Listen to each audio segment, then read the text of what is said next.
ਸਤਨਾਮ ਸ੍ਰੀ ਵਾਹਿਗੁਰੂ ਸਾਹਿਬ JIO. ਫਿਰਤ ਫਿਰਤ ਪ੍ਰਭ ਆਇਆ, ਪਰਿਆ ਤਉ ਸਰਨਾਏ। ਨਾਨਕ ਕੀ ਪ੍ਰਭ ਬੇਨਤੀ, ਆਪਣੀ ਭਗਤੀ ਲਾਏ। ਗੁਰੂ ਸਵਾਰੇ ਸਤਸੰਗੀ ਜਨੋ, ਸਵਈਏ ਸ੍ਰੀ ਮੁਖਵਾਕ ਮਹੱਲਾ ਪੰਜਵਾਂ ਦੀ ਚੱਲ ਰਹੀ ਲੜੀਵਾਰ ਕਥਾ ਦੌਰਾਨ ਅੱਜ ਦਾਸ ਨੂੰ ਇਸ ਬਾਣੀ ਦੇ ਤੀਜੇ ਸ਼ਬਦ ਦੀ ਵਿਆਖਿਆ ਕਰਨ ਦਾ ਸੁਭਾਗ ਸਮਾਂ ਪ੍ਰਾਪਤ ਹੋਇਆ ਹੈ। ਆਓ ਆਪਾਂ ਸਾਰੇ ਹੀ ਰਲ ਮਿਲ ਹਾਜ਼ਰੀ ਲਗਵਾਈਏ। ਸਾਰੇ ਹੀ ਗੱਜ-ਵੱਜ ਫਤਿਹ ਬੁਲਾਓ ਜੀ। ਵਾਹਿਗੁਰੂ ਜੀ ਕਾ ਖਾਲਸਾ, ਵਾਹਿਗੁਰੂ ਜੀ ਕੀ ਫਤਿਹ।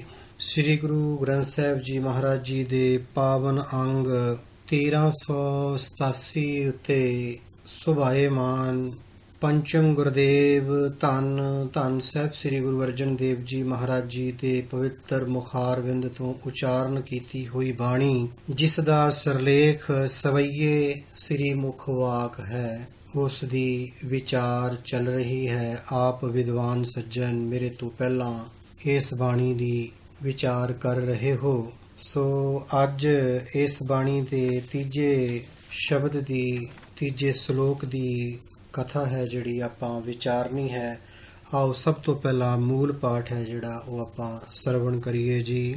ਰੰਚਕ ਰੇਤ ਖੇਤ ਤਨ ਨਿਰਮਿਤ, ਦੁਰਲਭ ਦੇਹ ਸਵਾਰ ਧਰੀ। ਖਾਨ ਪਾਨ ਸੋਦੇ ਸੁਖ ਪੁੰਚਤ, ਸੰਕਟ ਕਾਟ ਬਿਪਤ ਹਰੀ। ਮਾਤ ਪਿਤਾ ਭਾਈ ਅਰ ਬੰਧਪ, ਬੂਜਨ ਕੀ ਸਭ ਸੂਝ ਪਰੀ। ਵਰਧਮਾਨ ਹੋਵਤ ਦਿਨ ਪ੍ਰਤ ਨਿਤ, ਆਵਤ ਨਿਕਟ ਬਿਖਮ ਜਰੀ। ਰੇ ਗੁਣਹੀਨ ਦੀਨ ਮਾਇਆ ਕ੍ਰਿਮ, ਸਿਮਰ ਸੁਆਮੀ ਏਕ ਕਰੀ। ਕਰ ਗੈ ਲਿਹੋ ਕਿਰਪਾਲ ਕਿਰਪਾ ਨਿਧ, ਨਾਨਕ ਕਾਟ ਪਰਮ ਪਰੀ। ਕਰ ਗੈ ਲਿਹੋ ਕਿਰਪਾਲ ਕਿਰਪਾ ਨਿਧ, ਨਾਨਕ ਕਾਟ ਪਰਮ ਪਰੀ।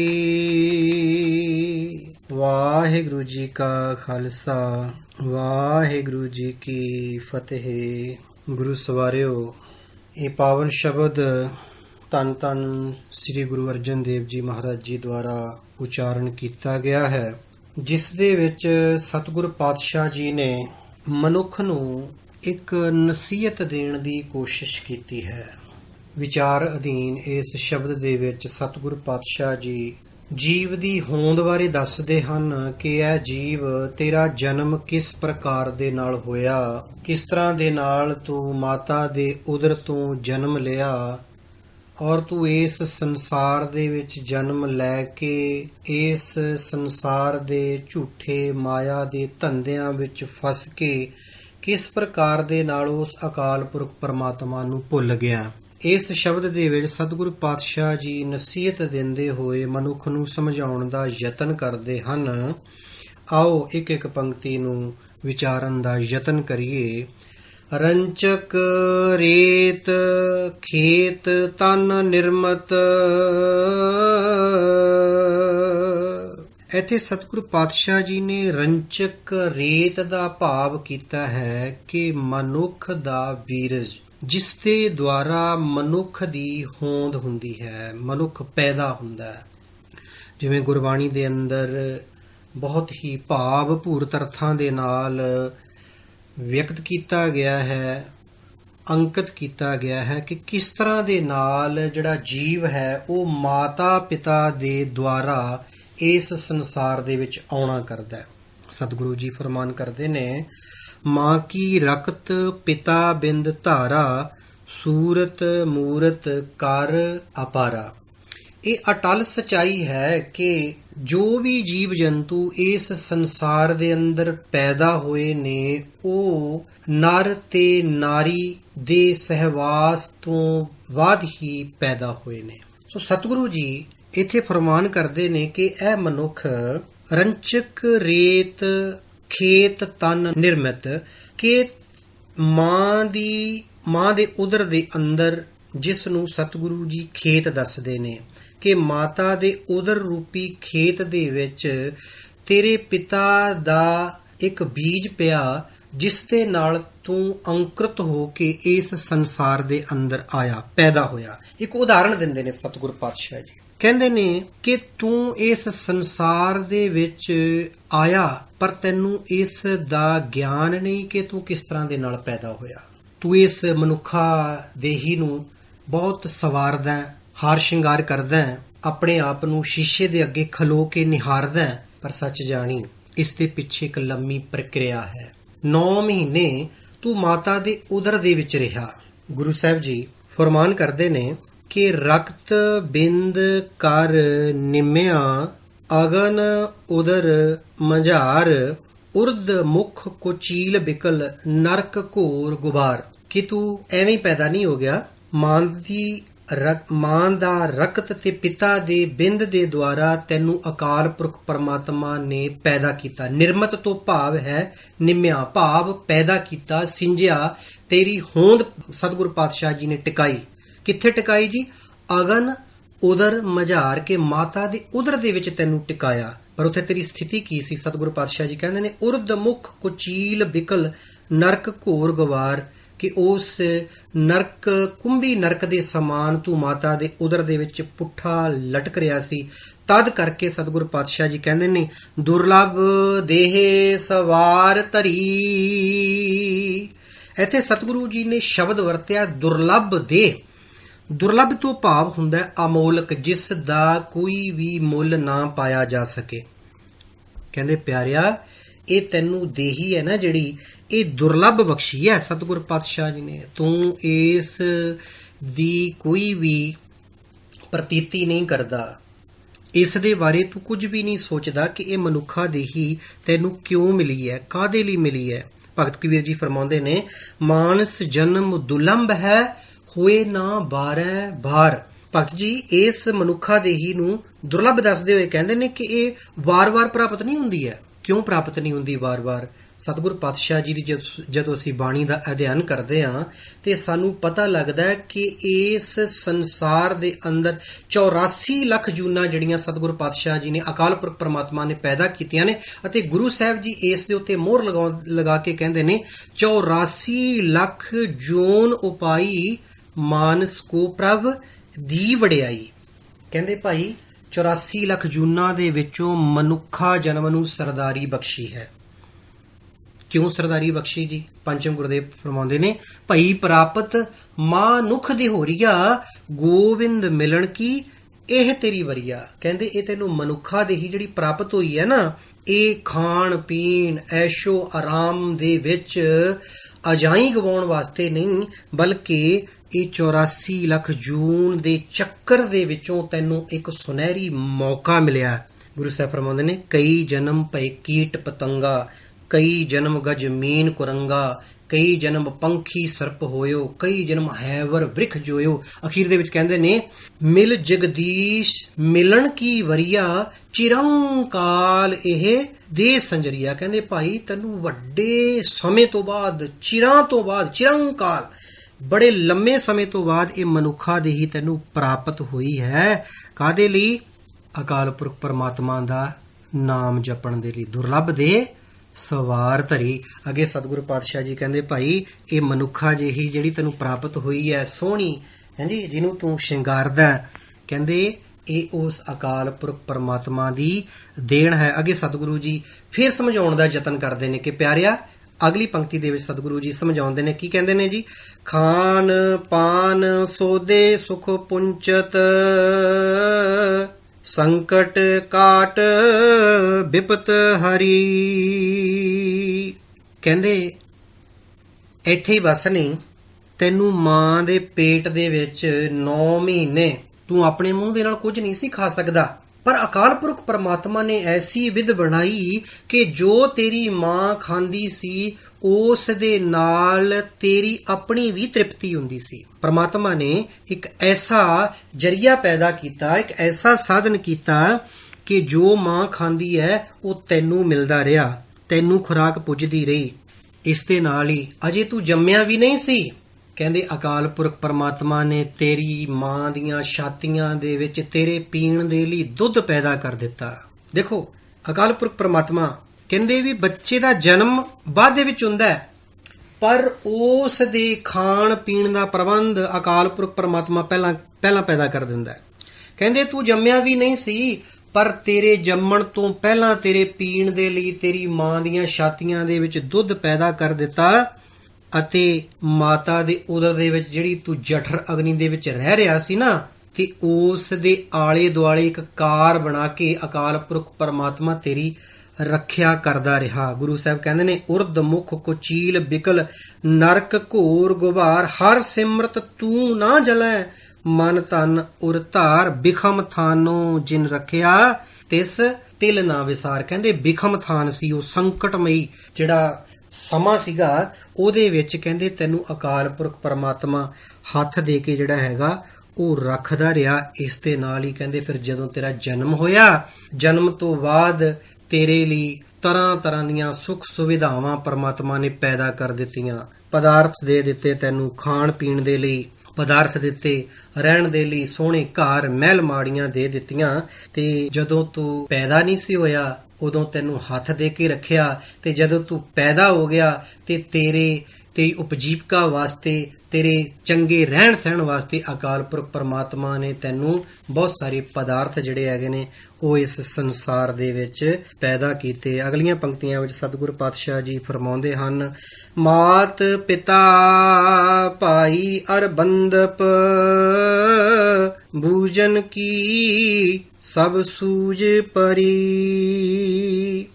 ਗੁਰੂ ਸਾਹਿਬ ਜੀ ਇੱਥੇ ਨਾ ਇੱਕ ਬਹੁਤ ਵੱਡੀ ਨਸੀਹਤ ਦੇ ਕੇ ਸਮਝਾਉਣ ਦਾ ਯਤਨ ਕਰਦੇ ਨੇ ਕਿ ਇਹ ਜੀਵ, ਜਦੋਂ ਤੇਰਾ ਜਨਮ ਹੋਇਆ ਉਸ ਤੋਂ ਬਾਅਦ ਤੈਨੂੰ ਪਰਮਾਤਮਾ ਨੇ ਸਾਰੀ ਸੋਝੀ ਬਖਸ਼ ਦਿੱਤੀ।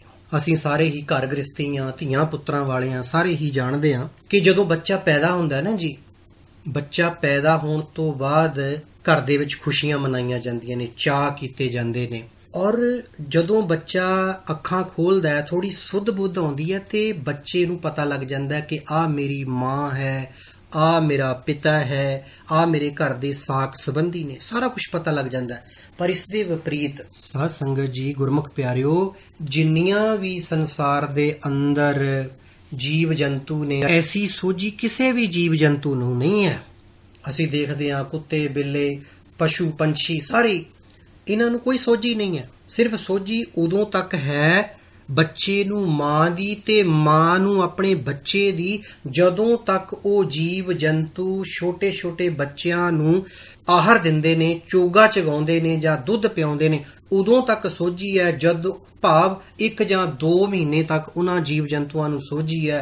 1-2 ਮਹੀਨਿਆਂ ਤੋਂ ਬਾਅਦ ਪੰਛੀ ਉਡਾਰੀ ਮਾਰ ਜਾਂਦੇ ਨੇ, ਤੇ ਪਸ਼ੂ ਜਿਹੜੇ ਹੈਗੇ ਨੇ ਉਹ ਆਪਣੀਆਂ ਲੱਤਾਂ ਤੇ ਜਦੋਂ ਖੜੇ ਹੋ ਜਾਂਦੇ ਨੇ, ਆਪਣਾ ਖਾਣਾ ਆਪ ਖਾਣਾ ਸ਼ੁਰੂ ਕਰ ਦਿੰਦੇ ਨੇ, ਤਾਂ ਗੁਰਮੁਖ ਪਿਆਰਿਓ, ਉਹ ਜੀਵ ਜੰਤੂ ਭੁੱਲ ਜਾਂਦੇ ਨੇ ਕਿ ਕੌਣ ਮੇਰੀ ਮਾਂ ਹੈ, ਕੌਣ ਮੇਰਾ ਪਿਤਾ ਹੈ, ਅਤੇ ਮਾਂ ਤੇ ਪਿਓ ਨੂੰ ਬੱਚੇ ਭੁੱਲ ਜਾਂਦੇ ਨੇ। ਇਹ ਸੋਝੀ ਜੀਵ ਜੰਤੂਆਂ ਵਿੱਚ ਨਹੀਂ, ਪਰ ਇਹ ਸਾਰੀ ਸੋਝੀ ਜਿਹੜੀ ਹੈਗੀ ਹੈ ਉਹ ਅਕਾਲ ਪੁਰਖ ਪਰਮਾਤਮਾ ਨੇ ਇਸ ਸੰਸਾਰ ਦੇ ਵਿੱਚ ਇੱਕ ਜੀਵ ਨੂੰ ਹੀ ਦਿੱਤੀ ਹੈ। ਗੁਰਬਾਣੀ ਦਾ ਫਰਮਾਨ ਹੈ, ਪਹਿਲੇ ਪਿਆਰ ਲਗਾ ਥਣ ਦੁੱਧ, ਦੂਜੇ ਮਾਏ ਬਾਪ ਕੀ ਸੁਧ, ਤੀਜੇ ਭਇਆ ਭਾਬੀ ਭੇਵ, ਚੌਥੇ ਪਿਆਰ ਉਪੰਨੀ ਖੇਡ, ਪੰਜਵੇਂ ਖਾਣ ਪੀਣ ਕੀ ਧਾਤ। ਤੇ ਗੁਰੂ ਸਾਹਿਬ ਜੀ ਕਹਿੰਦੇ, ਪਿਆਰਿਓ, ਇਹ ਸਥਿਤੀ ਹੈ, ਇਹ ਮਾਨਸਿਕਤਾ ਹੈ ਮਨੁੱਖ ਦੀ ਕਿ ਜਦੋਂ ਉਹ ਪੈਦਾ ਹੁੰਦਾ ਹੈ ਤੇ ਪੈਦਾ ਹੋਣ ਤੋਂ ਬਾਅਦ ਸਭ ਤੋਂ ਪਹਿਲਾਂ ਉਹਦਾ ਪਿਆਰ ਮਾਂ ਦੇ ਦੁੱਧ ਨਾਲ ਹੁੰਦਾ ਹੈ, ਫਿਰ ਮਾਂ ਨੂੰ ਪਛਾਣਨ ਲੱਗ ਜਾਂਦਾ ਹੈ, ਫਿਰ ਪਿਓ ਨੂੰ ਪਹਿਚਾਣਦਾ ਹੈ, ਫਿਰ ਉਹ ਘਰ ਦੇ ਸਾਰੇ ਹੀ ਪਰਿਵਾਰਕ ਮੈਂਬਰਾਂ ਨੂੰ ਪਹਿਚਾਣਨ ਲੱਗ ਜਾਂਦਾ ਹੈ, ਫਿਰ ਹੌਲੀ ਹੌਲੀ ਉਹ ਵੱਡਾ ਹੁੰਦਾ ਹੈ, ਬਚਪਨ ਤੋਂ ਜਵਾਨੀ ਦੇ ਵਿੱਚ ਆਉਂਦਾ ਹੈ, ਤੇ ਸਾਧ ਸੰਗਤ ਜੀ, ਤੇ ਫਿਰ ਸਾਰੇ ਸਮਾਜ ਦੀ ਸੋਝ ਪੈਦਾ ਉਹਨੂੰ ਹੋ ਜਾਂਦੀ, ਸਭ ਕੁਝ ਪਤਾ ਲੱਗ ਜਾਂਦਾ। ਤੇ ਪਰ ਗੁਰੂ ਸਾਹਿਬ ਕਹਿੰਦੇ ਇਸ ਚੀਜ਼ ਨੂੰ ਉਹ ਕੁਛ ਵੱਡਾ ਮਾਇਨਾ ਨਹੀਂ ਰੱਖਦਾ। ਕਿਉਂ ਮਾਇਨਾ ਨਹੀਂ ਰੱਖਦਾ? ਗੁਰੂ ਸਾਹਿਬ ਜੀ ਅਗਲੀ ਪੰਕਤੀ ਦੇ ਵਿੱਚ ਫਰਮਾਨ ਕਰਦੇ ਨੇ, ਵਰਦਮਾਨ ਹੋਵਤ ਦਿਨ ਪ੍ਰਤ ਨਿਤ, ਆਵਤ ਨਿਕਟ ਬਿਖਮ ਜਰੀ। ਕਹਿੰਦੇ ਸੋਝੀ ਤੇ ਅਕਾਲ ਪੁਰਖ ਪਰਮਾਤਮਾ ਨੇ ਸਾਰੀ ਦੇ ਦਿੱਤੀ ਹੈ, ਪਰ ਉਸ ਦੀ ਸੂਝ-ਬੂਝ ਜਿਹੜੀ ਹੈਗੀ ਹੈ ਉਹ ਮਾਇਆ ਦੇ ਪ੍ਰਭਾਵ ਦੇ ਕਾਰਨ ਸਾਰੀ ਹੀ ਖਤਮ ਹੋ ਜਾਂਦੀ ਹੈ। ਮਾਇਆ ਦੇ ਵਿੱਚ ਇਸ ਤਰ੍ਹਾਂ ਦੇ ਨਾਲ ਗਲਤਾਨ ਹੋ ਜਾਂਦਾ ਹੈ ਕਿ ਮਾਇਆ ਦੇ ਵਿੱਚ ਉਹ ਸਭ ਕੁਝ ਭੁੱਲ ਜਾਂਦਾ ਹੈ ਕਿ ਮੈਂ ਇਸ ਸੰਸਾਰ ਦੇ ਵਿੱਚ ਕੀ ਕਰਨ ਵਾਸਤੇ ਆਇਆ, ਕੀ ਕਰਨਾ ਸੀ। ਬਚਪਨ ਜਿਹੜਾ ਹੈਗਾ ਉਹ ਖੇਡਾਂ ਦੇ ਵਿੱਚ, ਖੇਡ ਕੁੱਦ ਦੇ ਵਿੱਚ ਗੁਜ਼ਰ ਜਾਂਦਾ ਹੈ ਤੇ ਫਿਰ ਉਹ ਜਵਾਨੀ ਦੇ ਵਿੱਚ ਆਉਂਦਾ ਹੈ। ਜਵਾਨੀ ਦੇ ਵਿੱਚ ਫਿਰ ਉਹ ਆਪਣੇ ਰੰਗ ਰਲੀਆਂ ਮੌਜ ਮਸਤੀ ਦੇ ਵਿੱਚ ਜਵਾਨੀ ਬਤੀਤ ਕਰ ਲੈਂਦਾ ਹੈ ਤੇ ਕਹਿੰਦੇ ਫਿਰ ਉਹ ਅਖੀਰ ਦੇ ਵਿੱਚ ਆਪਣੇ ਅੰਤਮ ਪੜਾਅ ਵੱਲ ਨੂੰ ਵੱਧਦਾ ਹੈ, ਬੁਢੇਪੇ ਵੱਲ ਨੂੰ ਵੱਧਦਾ ਹੈ। ਉਹ ਬੁਢੇਪਾ ਕਿੱਦਾਂ ਦਾ ਪ੍ਰਤੀਤ ਹੁੰਦਾ ਉਹਨੂੰ? ਕਹਿੰਦੇ ਜਵਾਨੀ ਵੇਲੇ ਜਿਸ ਚਿਹਰੇ ਨੂੰ ਸ਼ੀਸ਼ੇ ਦੇ ਅੱਗੇ ਖਲੋ ਖਲੋ ਕੇ ਉਹ ਨਿਹਾਰਦਾ ਸੀ, ਆਪਣੇ ਆਪ ਨੂੰ ਇਹ ਕਹਿੰਦਾ ਸੀ ਕਿ ਮੈਂ ਕਿੰਨਾ ਸੋਹਣਾ ਹਾਂ, ਜਾਂ ਆਪਣੇ ਆਪ ਨੂੰ ਸੋਹਣਾ ਸੰਵਰ ਕੇ ਦਿਖਾਉਣਾ ਚਾਹੁੰਦਾ ਸੀ ਦੁਨੀਆ ਨੂੰ, ਅੱਜ ਉਹ ਹੀ ਚਿਹਰਾ ਬੁਢੇਪੇ ਦੇ ਵਿੱਚ ਆਪਣੇ ਆਪ ਨੂੰ, ਉਸ ਨੂੰ ਕਰੂਪ ਦਿਸਦਾ ਪ੍ਰਤੀਤ ਹੁੰਦਾ ਹੈ। ਵਰਦਮਾਨ ਹੋਵਤ ਦਿਨ ਪ੍ਰਤ ਨਿਤ, ਆਵਤ ਨਿਕਟ ਬਿਖਮ ਜਰੀ। ਕਹਿੰਦੇ ਬੁਢਾਪਾ ਜਿਹੜਾ ਉਹ ਨੇੜੇ ਆ ਰਿਹਾ ਹੈ। ਤੇ ਗੁਰੂ ਸਾਹਿਬ ਜੀ ਕਹਿੰਦੇ ਭਾਈ ਇਹ ਅਟਲ ਸਚਾਈ ਹੈ, ਜੀਵਨ ਦਾ ਨਿਯਮ ਹੈ। ਜੀਵਨ ਦੀਆਂ 3 ਸਟੇਜਾਂ ਜਿਹੜੀਆਂ ਦਸੀਆਂ ਨੇ ਗੁਰੂ ਸਾਹਿਬ ਜੀ ਨੇ, ਬਾਲ, ਜਵਾਨੀ ਔਰ ਬਿਰਧ ਫੁਨ, 3 ਅਵਸਥਾ ਜਾਨ। ਜਵਾਨੀ ਦੇ ਵਿੱਚ ਉਹ ਰੰਗ ਰਲੀਆਂ ਦੇ ਵਿੱਚ ਚਲੇ ਜਾਂਦਾ ਹੈ, ਬੁਢਾਪਾ ਆਉਂਦਾ ਹੈ, ਬੁਢਾਪੇ ਦੇ ਵਿੱਚ ਫਿਰ ਉਹ ਆਪਣੇ ਕਾਰਾਂ ਵਿਹਾਰਾਂ ਨੂੰ ਸਮੇਟਣ ਦੇ ਵਿੱਚ ਲੱਗ ਜਾਂਦਾ ਹੈ। ਪਰ ਕਹਿੰਦੇ ਪਿਆਰਿਆ, ਜਿਸ ਕਾਰਨ ਕਰਕੇ ਤੈਨੂੰ ਮਨੁੱਖਾ ਜੀਵਨ ਮਿਲਿਆ ਸੀ ਉਹਦੇ ਲਈ ਤੇ ਤੂੰ ਸਮਾਂ ਹੀ ਨਹੀਂ ਕੱਢਿਆ। ਤੇ ਕਹਿੰਦੇ ਵੀ ਅੰਤਮ ਪੜਾਅ ਜਿਹੜੇ ਹੈਗੇ ਨੇ ਉਹ ਤੇਰੇ ਨੇੜੇ ਆ ਰਹੇ ਨੇ। ਇੱਥੇ ਗੁਰੂ ਸਾਹਿਬ ਜੀ ਬਹੁਤ ਵੱਡੀ ਲਾਹਨਤ ਜਿਹੜੀ ਹੈਗੇ ਨੇ ਉਹ ਸਾਨੂੰ ਪਾਉਂਦੇ ਨੇ। ਇਸ ਤੋਂ ਪਹਿਲਾਂ ਮੈਂ ਇੱਕ ਹੋਰ ਜ਼ਿਕਰ ਕਰਨਾ ਚਾਹੁੰਦਾ ਕਿ ਗੁਰੂ ਸਾਹਿਬ ਕਹਿੰਦੇ ਭਾਈ ਜਵਾਨੀ ਤੱਕ ਤੇ ਠੀਕ ਸੀ, ਪਰ ਅੱਗੇ ਫਿਰ ਕੀ ਹੋਇਆ ਜੀ? 6ਵੇਂ ਕਾਮ ਨਾ ਪੁੱਛੈ ਜਾਤ, 7ਵੇਂ ਸੰਜ ਹੋਆ ਘਰ ਵਾਸ, 8ਵੇਂ ਕ੍ਰੋਧ ਹੋਆ ਤਨ ਨਾਸ, 9ਵੇਂ ਧੌਲੇ ਉਬੇ ਸਾਹ। ਕਹਿੰਦੇ ਫਿਰ ਹੁਣ ਕੀ ਹੋਇਆ ਜੀ? ਕਾਲਿਆਂ ਤੋਂ ਚਿੱਟੇ ਆ ਗਏ, ਆਪਣੇ ਆਪ ਨੂੰ ਵੇਖ ਵੇਖ ਝੂਰ ਰਹੇ ਆ ਤੇ ਜ਼ਿੰਦਗੀ ਅੰਤਮ ਪੜਾਅ ਦੇ ਵਿੱਚ ਵੱਧਦੀ ਪਈ ਹੈ। ਤੇ ਸਤਿਗੁਰ ਪਾਤਸ਼ਾਹ ਜੀ ਇੱਥੇ ਇੱਕ ਵੱਡੀ ਲਾਹਨਤ ਦਿੰਦੇ ਨੇ, ਰੇ ਗੁਣਹੀਨ ਦੀਨ ਮਾਇਆ ਕਿਰਮ, ਸਿਮਰ ਸੁਆਮੀ ਏਕ ਕਰੀ। ਗੁਰੂ ਸਾਹਿਬ ਕਹਿੰਦੇ ਨੇ, ਹੇ ਗੁਣਾ ਤੋਂ ਸਖਣੇ ਕੰਗਾਲ, ਮਾਇਆ ਦੇ ਕੀੜੇ। ਓਹੋ ਗੁਰੂ ਪਿਆਰਿਓ, ਦੇਖੋ ਸਤਿਗੁਰ ਪਾਤਸ਼ਾਹ ਜੀ ਕਿੱਡੀ ਸਾਨੂੰ ਲਾਹਨਤ ਪਾਉਂਦੇ ਨੇ। ਰੇ ਗੁਣਹੀਨ ਦੀਨ ਮਾਇਆ ਕਿਰਮ, ਇਹ ਮਾਇਆ ਦੇ ਕੀੜੇ। ਮਾਇਆ ਦਾ ਕੀੜਾ ਕਿਉਂ ਕਿਹਾ ਗਿਆ? ਕਿਉਂਕਿ ਇੱਕ ਕੀੜੇ ਬਹੁਤ ਪ੍ਰਕਾਰ ਦੇ ਨੇ। ਲੱਕੜ ਦੇ ਵਿੱਚ ਇੱਕ ਕੀੜਾ ਜਿਸ ਨੂੰ ਅਸੀਂ ਘੁਣ ਕਹਿੰਦੇ ਹਾਂ, ਉਹ ਲੱਕੜ ਦੇ ਵਿੱਚ ਬੈਠਾ ਹੈ ਤੇ ਉਹ ਲੱਕੜ ਨੂੰ ਖਾਈ ਜਾ ਰਿਹਾ, ਸਾਰੀ ਜ਼ਿੰਦਗੀ ਲੱਕੜ ਨੂੰ ਖਾਈ ਜਾਂਦਾ, ਲੱਕੜ ਨੂੰ ਖਾਈ ਜਾਂਦਾ ਤੇ ਖੋਖਲਾ ਕਰ ਦਿੰਦਾ। ਹੋਰ ਵੀ ਕਈ ਬਿਸਟਾ ਦੇ ਕੀੜੇ ਨੇ, ਹੋਰ ਕਈ ਫਲਾਂ ਦੇ ਵਿੱਚ ਕੀੜੇ ਵੜ ਜਾਂਦੇ ਨੇ। ਉਹ ਕੀ ਹੁੰਦੇ ਨੇ ਕਿ ਅੰਦਰੋਂ ਅੰਦਰ ਉਸ ਚੀਜ਼ ਨੂੰ ਖਾਈ ਜਾਂਦੇ ਨੇ ਤੇ ਉਸ ਚੀਜ਼ ਦਾ ਸਤਿਆਨਾਸ਼ ਕਰਕੇ ਰੱਖ ਦਿੰਦੇ ਨੇ। ਤੇ ਗੁਰੂ ਸਾਹਿਬ ਜੀ ਇਸ ਕਰਕੇ ਮਾਇਆ ਦਾ ਕੀੜਾ ਕਹਿੰਦੇ ਕਿ ਐ ਬੰਦਿਆ, ਤੈਨੂੰ ਮਨੁੱਖਾ ਦੇਹੀ ਮਿਲੀ ਸੀ ਅਕਾਲ ਪੁਰਖ ਪਰਮਾਤਮਾ ਦਾ ਨਾਮ ਜਪਣ ਦੇ ਲਈ, ਪਰ ਤੂੰ ਮਾਇਆ ਦੇ ਵਿੱਚ ਗਲਤਾਨ ਹੋ ਕੇ, ਮਾਇਆ ਦਾ ਕੀੜਾ ਬਣ ਕੇ ਤੂੰ ਇਸ ਸਰੀਰ ਨੂੰ ਖੋਖਲਾ ਕਰ ਲਿਆ। ਇਸ ਸਰੀਰ ਨੂੰ ਕੋਈ ਜਿਹੜਾ ਤੂੰ ਲਾਭ ਲੈਣਾ ਸੀ, ਲਾਹਾ ਲੈਣਾ ਸੀ, ਉਹ ਤੂੰ ਲਾਹਾ ਨਹੀਂ ਲੈ ਸਕਿਆ। ਪਰ ਕਹਿੰਦੇ ਹੁਣ ਵੀ ਸਮਾਂ ਕਿਹੜਾ ਜੀ? ਗੁਰੂ ਸਾਹਿਬ ਕਹਿੰਦੇ ਸਿਮਰ ਸੁਆਮੀ ਏਕ ਕਰੀ। ਕਹਿੰਦੇ ਕਿਤੇ ਇਹ ਨਾ ਹੋਵੇ ਕਿ ਤੇਰਾ ਇਹ ਸਰੀਰ ਰੂਪੀ ਭਾਂਡਾ, ਤੇਰਾ ਸਰੀਰ ਰੂਪੀ ਠੀਕਰਾ ਫੁੱਟ ਜਾਵੇ। ਇਸ ਤੋਂ ਪਹਿਲਾਂ ਕਹਿੰਦੇ ਇੱਕ ਘੜੀ ਬੈਠ ਕੇ ਉਸ ਅਕਾਲ ਪੁਰਖ ਪਰਮਾਤਮਾ ਦਾ ਸਿਮਰਨ ਕਰ ਲੈ, ਜਿਸ ਨੇ ਤੈਨੂੰ ਇੰਨੀਆਂ ਨਿਵਾਜ਼ਾਂ ਕੀਤੀਆਂ, ਤੇਰੇ ਜਨਮ ਤੋਂ ਪਹਿਲਾਂ ਤੋਂ ਲੈ ਕੇ ਹੁਣ ਤੱਕ ਤੈਨੂੰ ਧਨ ਦੌਲਤ, ਐਸ਼ੋ ਇਸ਼ਰਤ, ਆਰਾਮ, ਖਾਣ ਪੀਣ ਦੀਆਂ ਸੁੱਖ ਸੁਵਿਧਾਵਾਂ ਬਖਸ਼ਿਸ਼ ਕੀਤੀਆਂ। ਕਹਿੰਦੇ ਪਿਆਰਿਆ, ਤੇ ਹੁਣ ਹੀ ਤੂੰ ਕੁਛ ਕਰ ਲੈ, ਪਰ ਮਨੁੱਖ ਨਹੀਂ ਕਰ ਰਿਹਾ। ਕਿਉਂ ਨਹੀਂ ਕਰ ਰਿਹਾ? ਕਿਉਂਕਿ ਉਹ ਜਦੋਂ ਪੈਦਾ ਹੋਇਆ ਨਾ ਜੀ, ਪੈਦਾ ਹੋਇਆ ਤੇ ਪੈਦਾ ਹੋਣ ਤੋਂ ਤੁਰੰਤ ਬਾਅਦ ਉਸ ਦੇ ਉੱਤੇ ਮਾਇਆ ਦਾ ਐਸਾ ਪ੍ਰਭਾਵ ਪਿਆ ਕਿ ਉਹ ਅਕਾਲ ਪੁਰਖ ਪਰਮਾਤਮਾ ਨੂੰ ਵਿਸਰ ਗਿਆ। ਗੁਰੂ ਸਾਹਿਬ ਕਹਿੰਦੇ ਨੇ, ਵਿੱਚੋਂ ਗਰਭੈ ਨਿਕਲ ਆਇਆ, ਖਸਮ ਵਿਸਾਰ ਦੁਨੀ ਚਿਤ ਲਾਇਆ। ਤੇ ਗੁਰੂ ਅਮਰਦਾਸ ਜੀ ਮਹਾਰਾਜ ਜੀ ਕੀ ਕਹਿੰਦੇ ਨੇ ਜੀ, ਲਿਵ ਛੁੜਕੀ ਲੱਗੀ ਤ੍ਰਿਸ਼ਨਾ, ਮਾਇਆ ਅਮਰ ਵਰਤਾਇਆ, ਇਹ ਮਾਇਆ ਜਿਤ ਹਰ ਵਿਸਰੈ, ਮੋਹ ਉਪਜੈ ਭਉ ਦੂਜਾ ਲਾਇਆ। ਕਹਿੰਦੇ ਦੂਜੇ ਭਉ ਦੇ ਵਿੱਚ ਹੀ ਕੀ ਹੋਇਆ ਜੀ, ਜਿਸ ਦੇ ਨਾਲ ਭਉ ਲਾਉਣਾ ਸੀ ਅਕਾਲ ਪੁਰਖ ਪਰਮਾਤਮਾ ਦੇ ਨਾਲ, ਉਹ ਹੈ ਜਿਹੜਾ ਉਹ ਵਿਸਰ ਗਿਆ। ਤੇ ਸਤਿਗੁਰ ਪਾਤਸ਼ਾਹ ਜੀ ਅਖੀਰ ਦੇ ਵਿੱਚ ਸਾਨੂੰ ਸਮਝਾਉਣ ਦਾ ਯਤਨ ਕਰਦੇ ਨੇ ਕਿ ਹੇ ਭਾਈ, ਕਹਿੰਦੇ ਅਰਦਾਸ ਬੇਨਤੀ ਕਰ, ਅਜੇ ਵੀ ਸਮਾਂ ਹੈ। ਕੀ ਅਰਦਾਸ ਬੇਨਤੀ ਕਰਨੀ ਹੈ? ਸਤਿਗੁਰੂ ਜੀ ਕਹਿੰਦੇ ਨੇ, ਕਰ ਗਏ ਲਿਹੋ ਕਿਰਪਾਲ ਕਿਰਪਾ ਨਿਧ, ਨਾਨਕ ਕਾਟ ਭਰਮ ਭਰੀ। ਗੁਰੂ ਸਾਹਿਬ ਜੀ ਕਹਿੰਦੇ ਨੇ ਕਿ ਭਾਈ ਪਰਮਾਤਮਾ ਦੇ ਚਰਨਾਂ ਦੇ ਵਿੱਚ ਅਰਜ਼ੋਈ ਕਰੀਏ। ਕਿਹੜੀ ਅਰਜ਼ੋਈ? ਹੇ ਕਿਰਪਾ ਨਿਧਾਨ, ਕਿਰਪਾ ਨਿਧ, ਹੇ ਕਿਰਪਾਲੂ, ਦਇਆ ਦੇ ਸਮੁੰਦਰ, ਕਿਰਪਾ ਕਰ ਮੇਰਾ ਹੱਥ ਫੜ ਲੈ ਕਿ ਮੈਂ ਜੀਵ ਮਾਇਆ ਦੇ ਭਰਮ ਦੇ ਵਿੱਚ ਫਸ ਕੇ ਤੈਨੂੰ ਭੁੱਲ ਗਿਆ। ਤੂੰ ਹੁਣ ਮੇਰੇ ਤੇ ਕਿਰਪਾ ਕਰਕੇ ਮੇਰਾ ਹੱਥ ਫੜ ਕੇ ਨਾ ਮੈਨੂੰ ਇਸ ਭਵ ਸਾਗਰ ਤੋਂ ਤਾਰ ਲੈ, ਅਤੇ ਜੋ ਮੈਂ ਮਾਇਆ ਦੇ ਭਰਮ ਦੇ ਵਿੱਚ ਭਟਕਿਆ ਫਿਰਦਾ ਨਾ, ਉਹਦੇ ਵਿੱਚੋਂ ਕੱਢ ਕੇ ਆਪਣੇ ਚਰਨਾਂ ਦੇ ਨਾਲ ਜੋੜ ਲੈ। ਸੋ ਆਓ ਆਪਾਂ ਵੀ ਇਹ ਅਰਦਾਸ ਕਰੀਏ। ਕਿਹੜੀ ਜੀ? ਸਗਲ ਦੁਆਰ ਕੋ ਛੱਡ ਕੇ ਗਇਓ ਤੁਹਾਰੂ ਦੁਆਰ, ਵਾਹੇ ਗਹੇ ਕੀ ਲਾਜ ਅਸ, ਗੋਬਿੰਦ ਦਾਸ ਤੁਹਾਰ। ਸੋ ਸਤਿਗੁਰ ਪਾਤਸ਼ਾਹ ਜੀ ਕਿਰਪਾ ਕਰਨ, ਬਖਸ਼ਿਸ਼ ਕਰਨ। ਅੱਜ ਦਾ ਇਹ ਜੋ ਸ਼ਬਦ ਆਪਾਂ ਜਿਸ ਦੀ ਵਿਚਾਰਾਂ ਦੀ ਸਾਂਝ ਪਾਈ ਹੈ, ਸਤਿਗੁਰ ਪਾਤਸ਼ਾਹ ਜੀ ਇਸ ਸ਼ਬਦ ਦੇ ਵਿੱਚ ਜਿਸ ਦਾ ਸਮੁੱਚਾ ਭਾਵ ਹੈ ਕਿ ਸਤਿਗੁਰੂ ਜੀ ਕਹਿੰਦੇ ਨੇ ਕਿ ਭਾਈ ਤੈਨੂੰ ਅਕਾਲ ਪੁਰਖ ਪਰਮਾਤਮਾ ਨੇ ਪੈਦਾ ਕੀਤਾ, ਤੇਰੇ ਪਿਤਾ ਦੇ ਜਰੀਏ, ਤੇਰੀ ਮਾਤਾ ਦੇ ਜਰੀਏ। ਤੇਰੀ ਹੋਂਦ ਹੋਈ 9 ਮਹੀਨੇ ਮਾਤਾ ਦੀ ਉਦਰ ਦੇ ਵਿੱਚ ਪੁੱਠਾ ਲਟਕ ਕੇ ਸੰਸਾਰ ਦੇ ਵਿੱਚ ਤੇਰਾ ਆਉਣਾ ਹੋਇਆ, ਪਰ ਜਿਸ ਕਾਰਨ ਤੂੰ ਇਸ ਸੰਸਾਰ ਦੇ ਵਿੱਚ ਆਇਆ, ਉਸ ਮਨੋਰਥ ਨੂੰ ਤੂੰ ਭੁੱਲ ਗਿਆ ਤੇ ਉਸ ਮਨੋਰਥ ਨੂੰ ਭੁੱਲ ਕੇ ਮਾਇਆ ਦੇ ਪ੍ਰਭਾਵ ਦੇ ਵਸ ਵਿੱਚ ਹੋ ਕੇ ਤੂੰ ਉਸ ਅਕਾਲ ਪੁਰਖ ਪਰਮਾਤਮਾ ਦਾ ਸੱਚਾ ਨਾਮ ਹੈ ਜਿਹੜਾ ਭੁੱਲ ਬੈਠਾ। ਪਰ ਅਜੇ ਵੀ ਸਮਾਂ ਹੈ। ਕਹਿੰਦੇ ਜੇਕਰ ਆਪਾਂ ਅੰਤਮ ਸਵਾਸਾਂ ਤੋਂ ਪਹਿਲਾਂ ਵੀ ਅਕਾਲ ਪੁਰਖ ਪਰਮਾਤਮਾ ਦੇ ਨਾਲ ਜੁੜ ਜਾਈਏ ਤਾਂ ਕਿਤੇ ਨਾ ਕਿਤੇ ਸਾਡੇ ਰਹਿੰਦੇ ਸਵਾਸ ਜਿਹੜੇ ਹੈਗੇ ਨੇ ਉਹ ਸਫਲੇ ਹੋ ਜਾਣ। ਸੋ ਇਤਨੀਆਂ ਕੁ ਬੇਨਤੀਆਂ ਪ੍ਰਵਾਨ ਕਰਨੀਆਂ, ਭੁੱਲਾਂ ਚੁੱਕਾਂ ਦੀ ਖਿਮਾ।